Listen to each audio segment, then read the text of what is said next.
आज ये हालत है कि हमारी अगर इकानमी 360-70 अरब डॉलर की है और उनकी इकानमी इस वक्त 12 गुना 4000 अरब डॉलर से ऊपर बढ़ गई है, 12 गुना हो गई है। क्योंकि उनके यहाँ भी जमहूरियत है, उनके यहाँ भी पॉलिटिशियन होते हैं। IMF कह रहा है पाकिस्तानी मईशत सुकड़ती जा रही है। यहाँ श्रीलंका जैसे हालात होने वाले इन हुक्मरानों ने मईशत को तबाह करके रख दिया। नुकसानात का तखमीना अब 30 अरब बताया जा रहा है। लोग मदद के मुंतजिर हैं। कहते हैं ना कि 5 उंगली घी में, वैसा पोजीशन हो गया है, क्योंकि ऑस्ट्रेलिया भी इंडिया में इन्वेस्ट करेगा। अब इंडिया, यूएस तो कर ही रहा है, यूएस कंसेशंस भी दे रहा है इंडिया को, और उसके बाद रशिया से तेल पिल रहा है सस्ते में।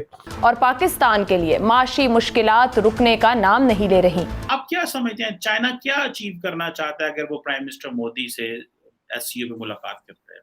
IMF कह रहा है कि पाकिस्तान श्रीलंका की तरफ जा रहा है, सड़कों पे इंतशार होने जा रहा है। मईशत जैसे आप खुद कह रही हैं कि अगर 30 अरब डॉलर, मैं तो ये सुन के रोंगटे मेरे खड़े हो गए। 30 अरब डॉलर मैं समझता हूँ बहुत बड़ी रकम है। मुल्क माशी तबाही की जानिब तेजी से गामजन है। मईशत की सूरत हाल यह है कि पाकिस्तान में रुपए की गिरती साख को IMF की किस्त भी सहारा नहीं दे सकी।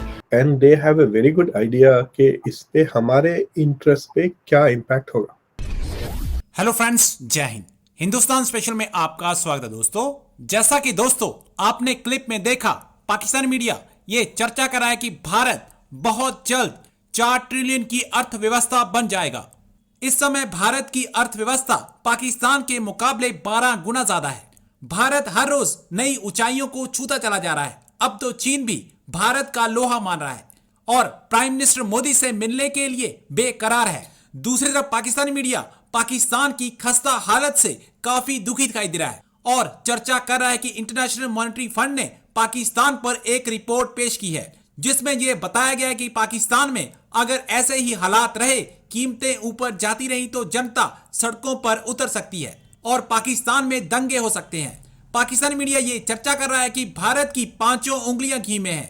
हर देश भारत में निवेश करना चाहता है और पाकिस्तान को कोई मुंह भी नहीं लगा रहा। So friends, let's start this very interesting video. Thank you so much.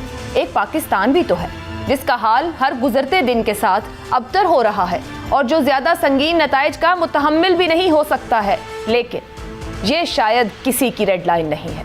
मईशत की सूरत हाल यह है कि पाकिस्तान में रुपए की गिरती साख को IMF की किस्त भी सहारा नहीं दे सकी और पाकिस्तान के लिए माशी मुश्किलात रुकने का नाम नहीं ले रही। लेकिन शायद ये किसी की रेड लाइन नहीं है। सैलाब में 1/3 पाकिस्तान डूबा हुआ है। 3 करोड़ से ज्यादा आबादी इससे बुरी तरह मुतासिर है। नुकसानात का तखमीना अब 30 अरब बताया जा रहा है। लोग मदद के मुंतजिर हैं, लेकिन शायद ये किसी की भी रेड लाइन नहीं है।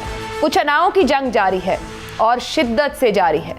आज ये हालत है कि हमारी अगर इकानमी 360-70 अरब डॉलर की है और उनकी इकानमी इस वक्त 12 गुना 4000 अरब डॉलर से ऊपर बढ़ गई है, 12 गुना हो गई है। क्योंकि उनके यहाँ भी जमहूरियत है, उनके यहाँ भी पॉलिटिशियन होते हैं, लेकिन इस किस्म का एक दूसरे के साथ जो हमने बना ली है, जो दुश्मनी बना ली है, वो नहीं है। देखिए, मुल्क के लिए हम सब पॉलिटिक्स मुल्क के लिए करते हैं। अगर हम नहीं फैसला करेंगे, जैसे आपने बैठना होगा, हमें ना हमें सूबाई हुकूमत की तरफ सर वो अमली तौर पे नजर आए ना। हर बंदा यहाँ परेशान, आम आदमी तो परेशान है ही। जब मैं जाता हूँ अपने चिन्योट में तो लोगों के पास एक ही बात है कि हम बिजली के बिल आ गए, हम भर नहीं सकते। कहते साहब आप हमारा भर दीजिए। अब मैं बताओ, किसी के पास फीस नहीं है अपने स्कूल की, जो हमने हालत अपने मुल्क की बना दी है। मईशत जैसे आप खुद कह रही हैं कि अगर 30 अरब डॉलर, मैं तो ये सुन के रोंगटे मेरे खड़े हो गए। 30 अरब डॉलर मैं समझता हूँ बहुत बड़ी रकम है। और अगर हमारी कुल GDP 370 अरब डॉलर है तो उसका तकरीबन 8-9% है। हमने तरक्की का 3.5-4% का टारगेट रखा था, तो क्या हम 4% माइनस पे चले जाएंगे? कोई भी हुकूमत, देखिए मैं समझ नहीं आ रहा, जब भी हम जमहूरियत के बात करते हैं कि जमहूरियत बहुत आला निज़ाम है, इसमें कोई बड़ा रिजल्ट क्या निकल रहा है? हम तो इस मुल्क को तबाह कर रहे हैं आपस में लड़ झगड़ के। कोई समझाने वाला नहीं है, कोई यहाँ बड़ा नहीं है, कोई किसी के पास। हमने देखा 3.5-4 साल असम्बली में, अब इमरान खान साहब किसी भी इदारे को मानते नहीं है। असम्बली में वो कहते हैं कि कोई किसी अपोजिशन से उन्होंने जाके डायलॉग नहीं करना। आज जब 12 बजे सुप्रीम कोर्ट खुली, उस काम को हैंडल करने के लिए जो कि बिल्कुल इरेगुलर और गैर कानूनी उनके डिप्टी स्पीकर कर रहे थे सूरी साहब, तो उसके लिए अगर खुली तो कहते हैं सुप्रीम कोर्ट रात को क्यों खुल गई।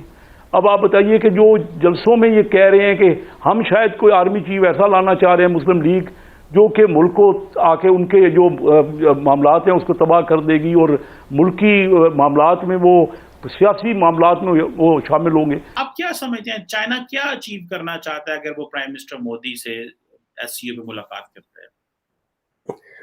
देखिए, ये साउथ एशिया में ये जो अपना खिता है उसमें एक अजीब सा वो जैसा रशिया के डॉल्स नहीं होते एक के बाद एक उस तरह का चक्कर है। तो चाइना की जो इंडिया की तरफ पॉलिसी है वो अमेरिका को फ्रंट एंड सेंटर रखते हुए है। तो चाइना के इंटरेस्ट में, अगर चाइना मुझे सिर्फ एक चाय पिला के अगर मुझसे पूछा कि गिव मी एन एडवाइस, तो मैं ये कहूंगा कि do not allow Indo Pacific to become an Asian NATO. इसको एशियन नेटो बनने से पहले, इससे पहले कि ये स्ट्रेटेजिक अलायंस बन जाए, आप ऐसी कोशिश करें कि इतना ना बने। अगर ये बन जाता है तो चाइना के लिए काफी दिक्कतें पेश आएंगी। देखिए, इंडिया इज प्लेइंग अ बहुत ही टाइट रोप वॉक कर रहा है। इंडिया ना सिर्फ इंडो पैसिफिक में इन्वॉल्व है, इंडिया I2U2 में है, अमेरिका के साथ, इजराइल के साथ, यूनाइटेड अरब के साथ। इंडिया शंघाई कोऑपरेशन ऑर्गेनाइजेशन में है, रशिया और चाइना और पाकिस्तान भी है उसमें। अब ईरान को लाने की कोशिश की जाएगी अगले हफ्ते। But India is also part of something that is called as Russia China India trilateral. तो आप देख सकते हैं कि दो ऐसे इदारे हैं जिसमें वेस्टर्न ममालिकों का कोई दखल नहीं है, जिसमें इंडिया और चाइना आर टुगेदर। इसके अलावा ब्रिक्स भी है, तो देख लें आप, ब्रिक्स को ले ले, इंडिया चाइना रशिया ट्राइलैटरल को ले ले, SCO को ले ले। ये तीनों जगहों पर ऐसा मौका है जहां China and India can have a dialogue and resolve their issues.